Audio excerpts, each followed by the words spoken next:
हाँ, अगर common man के लिए, आम आदमी के लिए बात करूं तो उनके लिए कुछ खास बदलाव नहीं हुआ है। सबसे इंपॉर्टेंट इसमें इनकम टैक्स रिजीम्स आ जाते हैं, तो उसमें कोई भी डिफरेंस नहीं लाया गया है। ओल्ड टैक्स रिजीम और न्यू टैक्स रिजीम सेम है, एज इट इज है, कोई भी स्लैब्स में चेंज नहीं हुआ है। सरकार का कहना है कि पिछले साल उन्होंने काफी एक इन्फ्लुएंशियल चेंज कर दिया था टैक्स स्लैब्स में, तो इस साल के लिए वो चीजें सेम रखी गई हैं।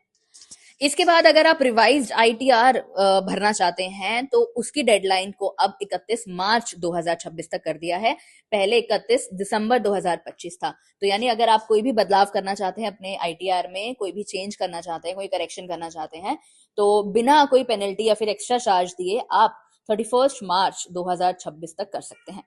अब स्मॉल टैक्स पेयर्स कुछ इश्यूज को फेस कर रहे थे, तो उन इश्यूज को अब नजर में लाते हुए यूनियन बजट ने ये फैसला भी लिया है कि ऐसे यंग प्रोफेशनल्स हो गए या फिर स्टूडेंट्स हो गए या फिर टेक एम्प्लॉयज हो गए जो बाहर देश में काम कर रहे हैं, अब्रॉड काम कर रहे हैं,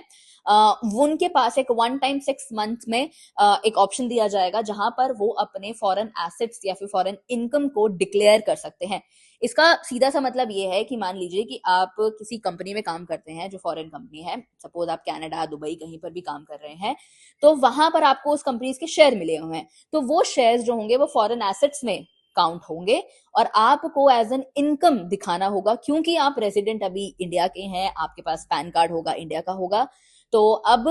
उन अकाउंट्स के ऊपर भी नजर रखने के लिए, उन इनकम पर भी नजर रखने के लिए सरकार ने ये कदम उठाया हुआ है। ऑल्दो ये चीजें पहले भी होती थी, लेकिन बहुत सारे लोगों को कंफ्यूजन हो जाता था कि हम इन एसेट्स को कैसे डिक्लेयर करें, क्योंकि कई बार क्या है, अगर मैं सपोज बाहर कनाडा में जॉब करती हूँ और मैं मेरे पास किसी XYZ कंपनीज के शेयर्स हैं, तो बहुत सारी जो कंपनीज होती हैं, फॉरेन कंपनीज होती हैं, वो शेयर्स भी अपने ही डीमैट अकाउंट में खुलवाती हैं। यानी कि इंडियन डीमैट अकाउंट में ना खोलकर बाहर के फॉरेन डीमैट अकाउंट्स में ही वो जो शेयर्स हैं या फिर वो जो इनकम है वो रखी जाती है। अब आपका पैन कार्ड तो भारत का है, लेकिन आप उसको डिक्लेयर नहीं कर पा रहे हैं अपने इनकम में, तो यहां पर जब आप उस इनकम को आकर दिखाएंगे या फिर जांच होगी या कुछ होगा करके, तो आपके ऊपर हेवी पेनल्टीज लग सकती हैं, ज्यादा पैसा आपको ज्यादा पेनल्टीज के तौर में देना पड़ सकता है। तो अब यहाँ पर सरकार ये मौका दे रही है कि आप 6 महीने में एक बारी, वन टाइम फॉर 6 मंथ्स में, उस टाइम पीरियड में आप उसको डिक्लेयर कर सकते हैं बिना कोई पेनल्टी दिए, बिना कोई मतलब एक्स्ट्रा पैसा भरे। इसके बाद एक और अच्छी खबर जो है वो ये है कि अगर आपने कोई भी इंटरेस्ट कमाया है मोटर एक्सीडेंट क्लेम ट्रिब्यूनल के, तो उसके ऊपर आपको अब कोई भी टीडीएस नहीं देना होगा, यानी कि कोई भी टैक्स नहीं देना। पहले वो इंटरेस्ट जो है वो आपकी इनकम काउंट की जाती थी, लेकिन अब उस पर कोई भी टीडीएस नहीं कटेगा।